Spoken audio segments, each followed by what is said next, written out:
ഒരു നാടിന് പോലും ഇത്രയേറെ പവർ, ഒരു മണ്ണിന് പോലും ഇത്രയേറെ പവർ.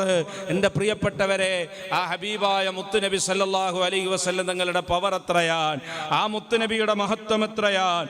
ആ ഹബീബിനൊരു സ്വലാത്ത് ചൊല്ലിയാൽ നമ്മുടെ ദറജയൊന്ന് ഉയരുകയാണ്. ആ ഹബീബിനൊന്ന് മദ്ഹ് പറഞ്ഞാൽ നമ്മുടെ സ്ഥാനം ഉയരുകയാണ്. അങ്ങനെ ഉയർന്നവരാണ് എല്ലാ ഔലിയാക്കളും, എല്ലാ മഹാന്മാരും.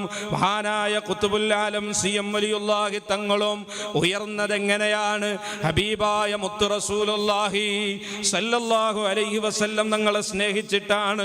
ലോകത്തെ ഏറ്റവും വലിയ വലിയാരാണ്? മഹാനായ സിദ്ദീഖുൽ അക്ബറാണ്. എങ്ങനെയാണ് ആ പദവിയിലേക്ക് എത്തിയത്?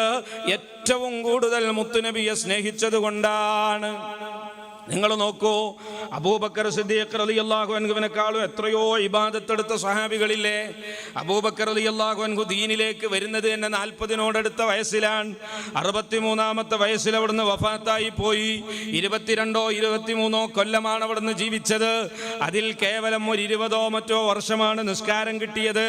അത്ര തന്നെ റമളാനാണ് അവിടുത്തേക്ക് കിട്ടിയത്, അത്ര തന്നെ ഹജ്ജാണ് അവിടുത്തേക്ക് കിട്ടിയത്. എന്നാൽ അതേ സ്വഹാബികളുടെ കൂട്ടത്തിൽപ്പെട്ട മഹാനായ അനസ് ഇബ്നു മാലിക് റളിയല്ലാഹു അൻഹു, മഹാനവറുകൾ ജനിക്കുന്നത് തന്നെ മുസ്ലിമായിട്ടാണ്. ജീവിച്ചത് 110 വർഷമാണ്.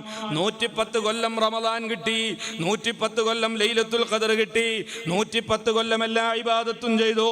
പക്ഷേ ആ അനസ് ഇബ്നു മാലിക് റളിയല്ലാഹു അൻഹു മഹാനായ 20 കൊല്ലത്തിലെ മാത്രം ഇബാദത്തെടുത്ത അബൂബക്കർ സിദ്ദീഖ് റളിയല്ലാഹു അൻഹുവിന്റെ എത്രയോ താഴെയാണ്. എന്താണ് കാരണം? മഹാനായ അബൂബക്കർ സിദ്ദീഖ് റളിയല്ലാഹു അൻഹു അവിടുത്തെ ഹൃദയം മുത്തുനബിയോടുള്ള സ്നേഹം കൊണ്ട് നിറഞ്ഞതാണ്. മരിളൽ ഹബീബു ഫസുറുതുഹു വമരിൽതു ബിന്നളിരി ഇലൈ സുഫിയൽ ഹബീബു ഫസാറനി ഫസുഫീതു ബിന്നളിരി ഇലൈ. സിദ്ദീഖുൽ അക്ബറിന്റെ സ്നേഹം പറയാൻ ഇതിനേക്കാളും നല്ലൊരു വാക്കില്ല. സിദ്ദീഖുൽ അക്ബർ തങ്ങൾ പറഞ്ഞത് കണ്ടോ? എനിക്ക് രോഗം മഹാനായ മുത്തു റസൂലുള്ളാഹി സല്ലല്ലാഹു അലൈഹി വസല്ലം തങ്ങൾക്കൊരിക്കൽ പനി പിടിച്ചു.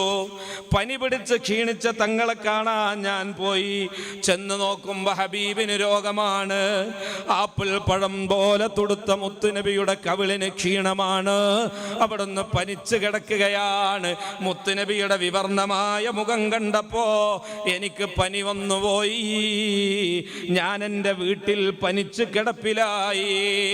സുഫിയൽ ഹബീബു ഫസാറനി ഫസുഫീതു ബിന്നളിരി ഇലൈ.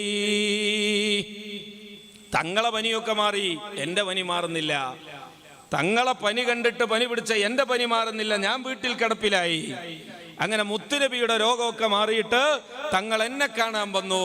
ഹബീബായ തങ്ങളുടെ രോഗം മാറിയ പുഞ്ചിരിക്കുന്ന മുഖമങ്ങ് കണ്ടപ്പോ എൻ്റെ പനിയൊക്കെ മാറി. ഫസുഫീതു ബിന്നളിരി ഇലൈ. തങ്ങളെ പുഞ്ചിരിക്കുന്ന മുഖം കണ്ടപ്പോഴേക്ക് എൻ്റെ രോഗമൊക്കെ മാറി. ഇങ്ങനെ സ്നേഹിച്ചപ്പോ അഫ്ളലുൽ ബശരി ബഅദൽ അംബിയാഇ അല തഹ്ഖീഖ് അബൂബക്കർ ഇബ്നു അബീ ഖുഹാഫത്ത് സിദ്ദീഖ്, ലോകത്തെ 1-ാം നമ്പർ മനുഷ്യനായി സിദ്ദീഖുൽ അക്ബർ റളിയല്ലാഹു അൻഹു മാറി.